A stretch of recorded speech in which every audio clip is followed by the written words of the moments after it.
Hey everybody, this is DayTraderRockStar, and this is the high probability watch list for the week of July 4th. Going into July 4th is going to be a Monday. The markets will be closed. Futures will be opened half a day, but don't expect much activity unless there see some kind of news over the weekend. And then at that point, depending on how big the news is, maybe we'll jump on the air, but I doubt that. So expect the market to open up here on Tuesday, and we're going to carry on from that point on. This is the first real big watch list since the Brexit vote.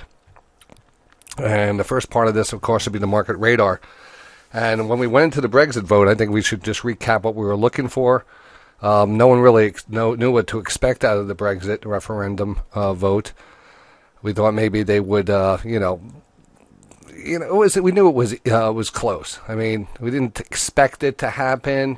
It's a situation that, it hasn't happened before, so the market was kind of jittery. But it was talked so much up about if they did end up exiting the EU, or the vote came in positive for that the market would react on that.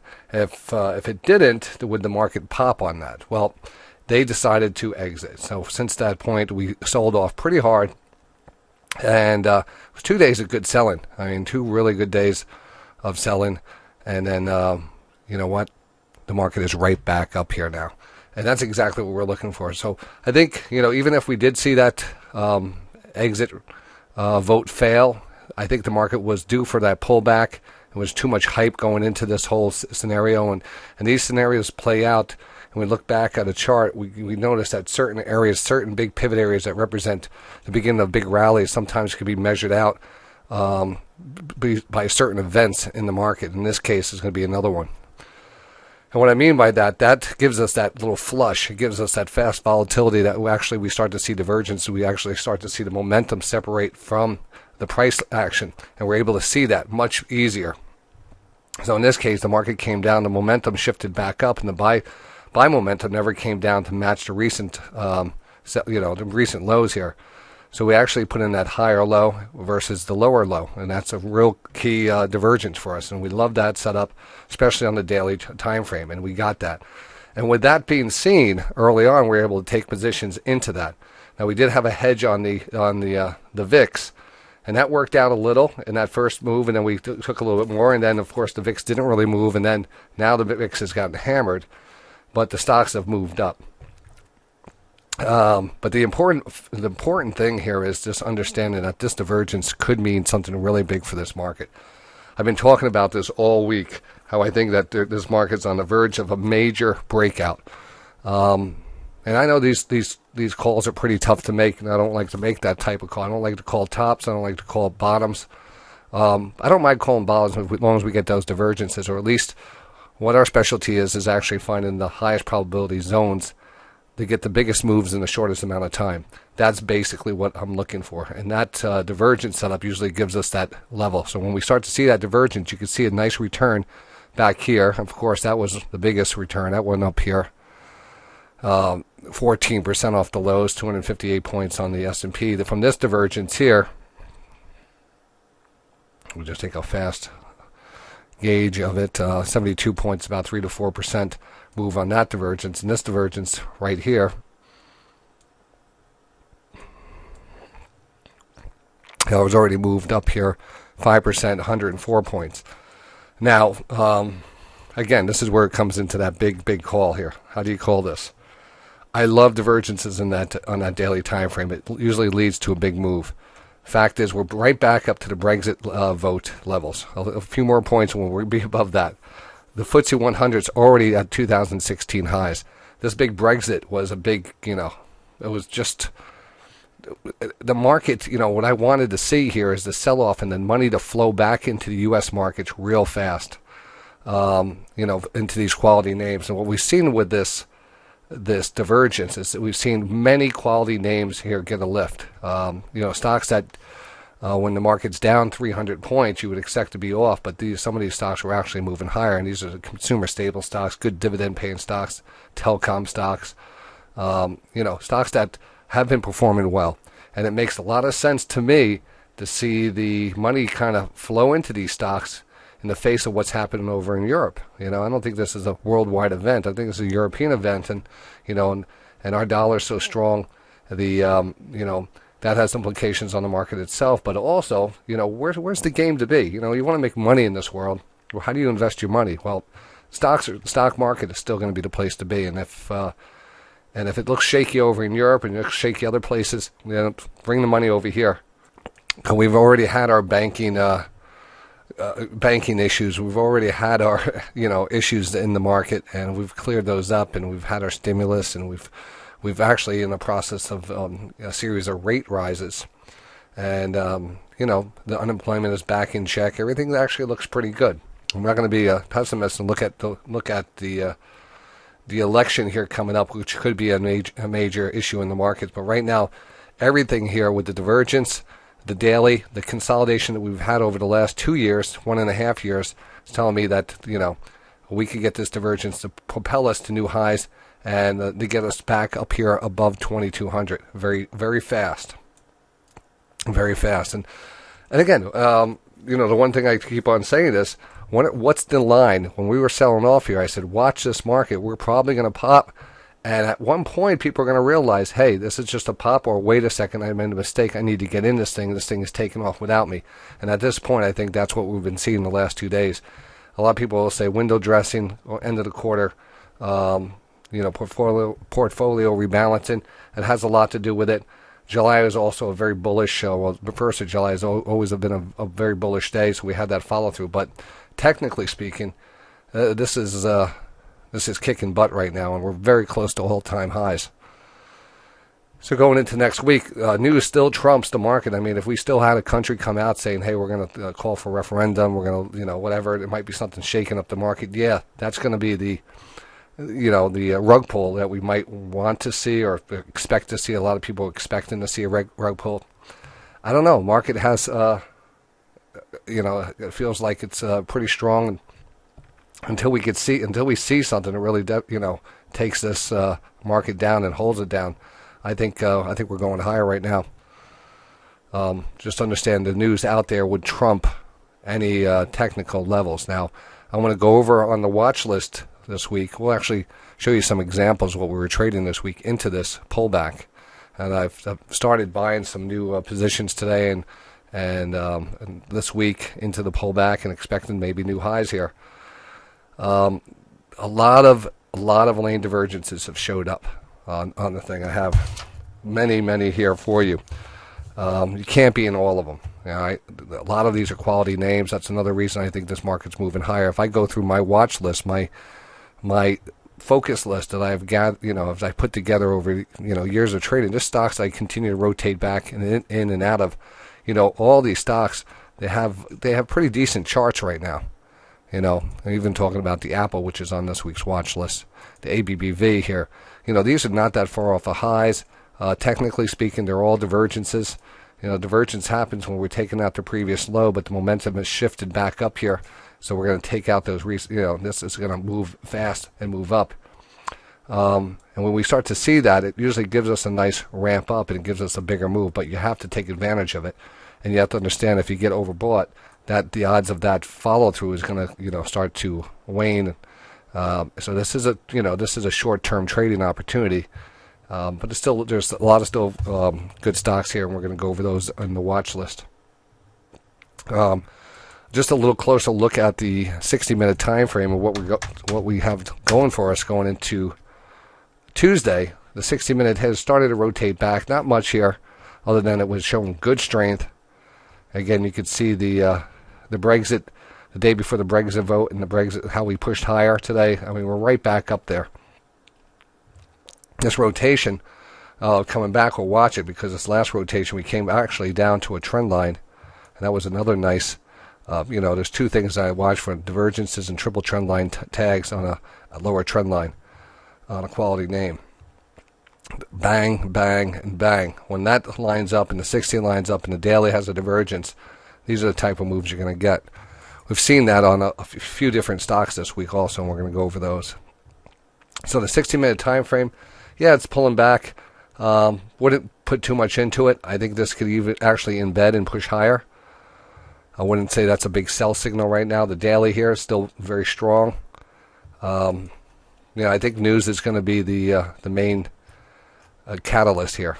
If we don't have news, I could see us, pushing higher and continue to move higher. Right now, looking at how things are playing out, I am looking for higher numbers next week. Let's just go over a couple of the trades we had going into the last couple of weeks. Yahoo we took off today on the gap up and the investors meeting. And I think that was key. We picked it up right on the lower portion of this band. We knew there was an underlying bid in Yahoo, and I still think there's a good shot that this thing trades over 40 before or after news comes out of a possible sale of some of their internet core assets. I think this is easy a $40 stock, but we got it from 35 and change all the way up here to the top part. So it made a lot of sense to take profits on that, and I think a lot of people did today. So great trade, and still looks bullish. It looks good. CBS, another great example of a recognizable pattern and a divergence. And again, the combination of having that lower trend line, which we tagged right here, the recognizable pattern, and a divergence. It's a 3-indicator high probability setup, a major setup here. Get in, boom, we got out. And again, this pattern still looks bullish enough that we have this wedge pattern breakout. But we know that we could get a big move because of the divergence, and we took advantage of that. So we got in and got out on that and took profits just recently. Got 2 points, $2.16 on that trade. Looking back on my notes here, traded Tesla. We took out Tesla, and we picked up on the gap down, and of course this moved right back up. We've got out of that. I still like Tesla for the upside. There was an accident, a fatality on the autonomous cars that was reported and really focused on today, and the Tesla rallied. I mean, it's not in a setup I want now, but it's always a great stock to watch. But we did trade that one also on that lower area. Now, when we do get into these, we do send out those alerts to the members. This first section of the watch list will go out to the public. The main watch list is members only. So we're just doing a little review here, and all these research and all the charts you're going to see, and the targets and the entry zones all get recorded on our platform, and they alert you when we do have a setup. Actually, I'll show you an example of that, because we did have Starbucks hit its target this week, and it sent out an alert. Now, Starbucks was an interesting one, but just to kind of give you that, what you will get on the HPS platform, you get that recognizable pattern, and you can see we were looking down here as a buy zone. If this price actually came down to that buy zone down here, represented a double bottom, goes all the way back down here to February, also that wedge pattern pullback. So I love that. And if that price came down to that level, it would automatically issue an alert on your platform and send you an automated email that price is at our buy zone. As you can see, when we did get, this never came back. We actually pushed out of this, and then all of a sudden that Brexit, we came down and we triggered that level. We triggered a level, and then boom, what happened? Big reaction here. So this was actually a nice channel retracement. Hit our buy signal, hit our sell signal, and game over in just basically 2 days. But that's what that's an example of what you would get here. So we're going to also look at, let's see what else we did. So we did that. Of course, the Yahoo. We went over to Yahoo. Gilead here is going to continue to be on the list. And we started scaling out of Gilead. It was a perfect divergence. This is very hard to call a bottom in some of these, this is probably the weakest sector we were getting involved with. A lot of other things like the Verizon, which we trade, it's just, these are quality names, and I continue to just let you know that Verizon is probably my best bet longer term. 6 months to a year out. Verizon here, I expect to buy every dip on this, or at least, trade every opportunity on this. Right now there is not you have the opportunity if you're going to, buy it and go away, but as a trader, and what we look for is our opportunity. We know what our opportunity looks like, multiple indicators, and when we have those, we'll mark them off. Right now it's extended and continue to run, but if you have it, just hold on to it. Just going to make money with this one. Same thing with AT&T and some others. But we're looking at, all right, so the Gilead, right? GILD. Here we had a divergence back here and a nice pop and a rotation. We came back down here. Once we recognized that channel, and then we started to see the divergence. The divergence was key here when we take a look at that spike low, and we started flatlining here and starting to turn back up. Even though we had a down day on the, you're going to have a couple down days. People started getting worried right here on this candle, and and it stinks because you get into a divergence and you see the next day you pop up and you sell off and you end at the end of lows of the session. But when we looked at the daily stochastic, it wasn't really even registering this. That was fine, and the 60-minute time frame, gave us that nice pullback here, and that was fine also. I mean, you are going to get little rotations back like this, and this ended up actually being a channel breakout, a channel retracement, and then off to the races. And it's still set up. I mean, the divergence is still there. I think that the drugs have been beat up here pretty good, and I think we have some follow through on this. I definitely like this one as we're right up against a little resistance right here, but that's not a big concern. And you're going to see a lot of these type of stocks on this week's watch list. Very similar to this setup right here, and this looks really good going into next week. We got into calls a couple of days ago, and we got that nice move this week, and we pulled out potential $600 on that trade just for 4 calls. We already took half off, so have another 300 to take off. But I still think we're going to ride this one higher, so that's why we held on to half of it. All right, see that the S&P.